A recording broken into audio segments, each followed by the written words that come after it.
वायगाव पाटीजवळ गुत्ती येथील होमगार्ड जवानांचा अपघातात मृत्यू. उदगीर अहमदपूर रोडवर वायगाव पाटीजवळ आयशर टेम्पोच्या धडकेत होमगार्ड जवानांचा मृत्यू झाल्याची घटना 23 जानेवारी रोजी दुपारी घडली आहे.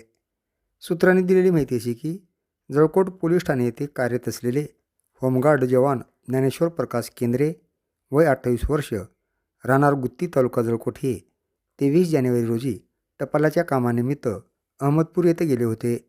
अहमदपूर येथे टपाल देऊन परत येत असताना उदगीर अहमदपूर रोडवर वायगाव पाटीजवळ त्यांच्या दुचाकीला आयशर टेम्पोने जोराची धडक दिली. यात ज्ञानेश्वर प्रकाश केंद्रे हे गंभीर जखमी झाले.